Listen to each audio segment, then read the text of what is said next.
Alright guys, welcome back to Let's Play Sonic Rebirth. And we're at the bridge zone. Surprise, surprise. If anyone didn't get the reference in the last episode, that was Janet Jackson's Together Again. And interestingly enough, Janet Jackson... Janet Jackson? Is this Sean Connery now? Janet Jackson, not Janet Jackson. She did the song Together Again, and she's the sister of Michael Jackson. And I don't think it's confirmed, I haven't really researched this enough, but many think that Michael Jackson helped with the soundtrack of Sonic 3, and possibly even Sonic and Knuckles. And, yeah, I don't know, it's pretty interesting how similar the song sounds to Together Again. So whether or not Janet Jackson had anything to do with, the soundtrack of this, or, maybe one of the music composers was inspired by Janet Jackson, I don't know, but the tunes are really similar. And I mean, the bridge zone, it's one of my favorite levels, definitely one of my favorite levels in any of the Sonic Game Gear games. And hey, look at that, it's looping. That's not good. Oh well, I guess that was an oversight. Is it looping? Is it just gonna stop? Okay. It's like, okay, no more music that we're talking about. Great timing. But anyway, I haven't played all the levels in the Game Gear Sonic games because I think anyone who's watching would agree with me that has played most of the Game Gear games that the Sonic 2 in particular is extremely hard. I know I got past the... Oh yeah, 50 rings again. I got past the brain farts, man. I want to go copyright that term because I'm having a lot of them. The railroad levels. I think it was a part, which isn't much. I think there's a railroad part in the second level, so I know I got to the second level in Sonic 2 on Game Gear, but I mean, that game was freaking hard. And I don't remember why. I don't know if it was by design or is it just because I was terrible at it. I don't remember. But so yeah, the bridge zone was in Sonic 1 for the Game Gear, and I think it was one of the first levels. But I liked it a lot. I loved the music. I loved the pacing of the level. How different it was. It's just a freaking bridge. Like, couldn't they come up with a better name? Bridge zone. But I mean, it was simple. It was fun. And I know it's just one of those things. Like, I really enjoy levels that have a great level design. Obviously, I'm making very obvious statements here, but like the Green Hill Zone, it had very, very few bottomless pits. And if there was a bottomless pit, it was usually surrounded by some kind of, waterfall or something to signify, hey, you don't want to fall here. And then the bridge zone, I don't know. I mean, yeah, you got the water underneath you, so you obviously don't want to fall in there. But bottomless pits are just the bane of my existence. I hate them in platformers, and it's especially why I find it harder to like the 3D Sonic games because, I mean, in 3D platformers in general, and even a lot of 2D platformers, you're going to have a lot of bottomless pits, and it's because it's an easy out.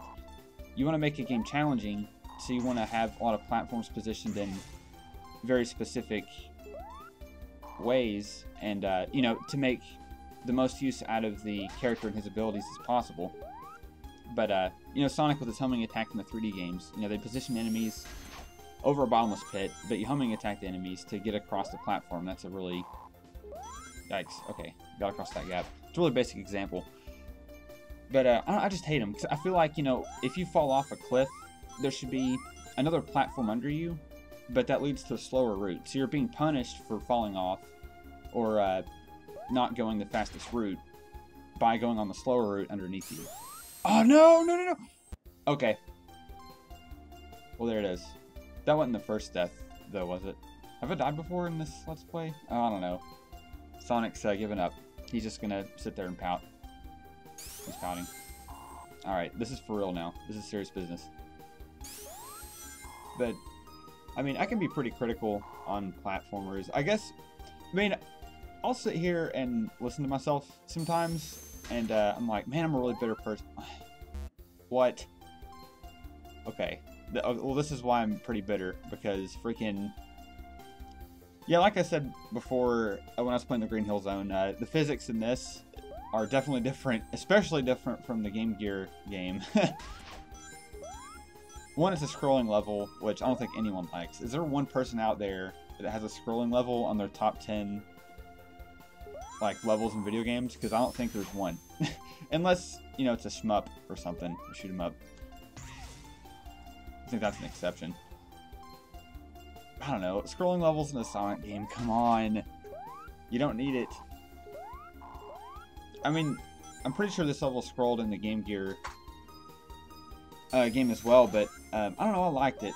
I don't remember having this much trouble. Oh, here we go.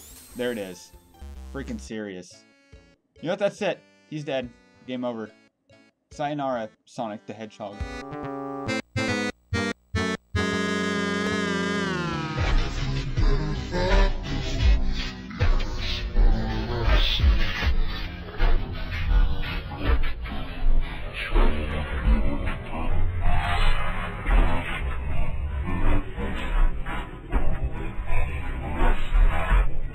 Only 6 minutes in. Alright, strap yourselves in. Fire up the flux capacitor. We're going back in time.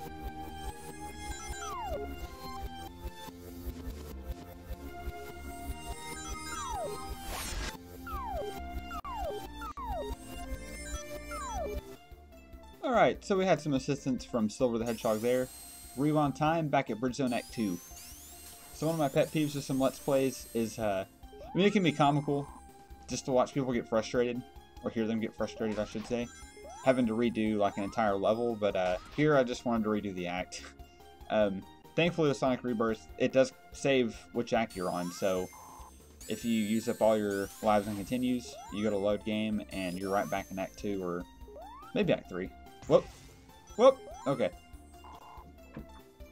You know what? We're not going to fail. We are going to beat the Bridge Zone in one life. Act 2. Bridge Zone Act 2 in one life. I swear. This is one of my favorite Game Gear levels, but, I mean, like I said before, this is just very different physics. And it's kind of tougher to get over some inclines. Recently, a massive fan project has been released. And to anyone who kind of follows the Blue Blur, you'll probably know what I'm referring to when I say a fan film. But it's Eddie LeBron's Sonic, simply titled Sonic. And, you know, anyone who's been watching this Let's Play so far, they can kind of get the gist that I'm a very moderate person. And I like to give both sides of the coin, usually. And what I mean to say is, I can see where a lot of people might hate something, or a lot of people might like something. In particular, you know, about Sonic games, especially.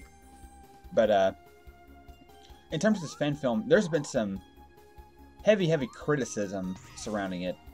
And maybe it's just the certain Sonic sites I go to for my Sonic news. But you know, a lot of the fans have just been giving it hell. Even on the official, quote-unquote official YouTube release video. And yes, we did it with 50 rings even. I don't know what happened to me last time. I just was not in the zone or something. But anyway, a lot of people are really critical on it. And I don't want to say what people are critical on especially, because if you haven't seen the video somehow yet, you're watching this first, thank you.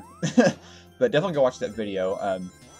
Anyway, my point is, I think it's just a massive undertaking for a fan project. I can definitely see why people would be so critical on it if it were an officially funded, you know, side project. I could see why people would be mad and irritated about the little imperfections, the little and very many imperfections that the video has, but I wasn't one of the funders, I'll admit, and I remember reading the SonicFanFilm.com description about the film, and I don't remember reading that it was a spec film.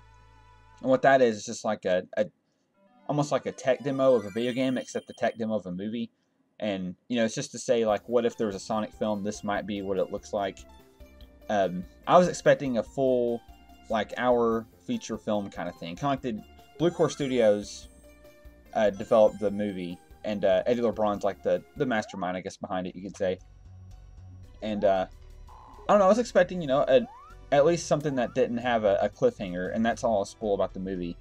But I thought it was great. I mean, I grew up with Adventures of Sonic the Hedgehog and Sonic the Hedgehog in terms of animation and movies that I've seen of Sonic.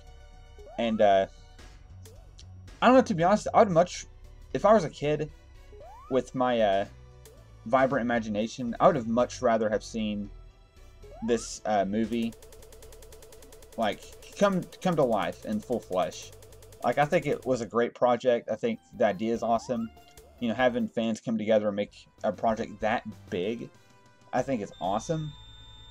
And, you know, it's non-profit, but, you know, I'll quit gloating about it. We're obviously at the end of this video.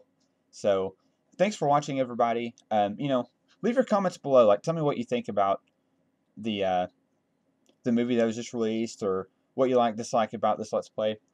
And I'll leave you with a bit of information that was revealed in the Pix and Love History of Sonic book that was just recently released. In it, it's mentioned that the music from the Bridge Zone was actually remixed in Sonic Adventure, I believe it was. Whichever Sonic Adventure game had Believe in Myself, Tells Us theme song in there. They say that, or in the book it stated that Believe in Myself was a remix of the Bridge Zone. And after reading that, I couldn't really remember the similarities, and even after listening to it again, it's a massive alteration, I'll say, but I can kind of see it. It's kind of interesting. I'll leave a link to the song below and all the stuff I mentioned in this Let's Play. Anyway, thanks for watching, and I hope to release episode 4 soon. Take care, guys.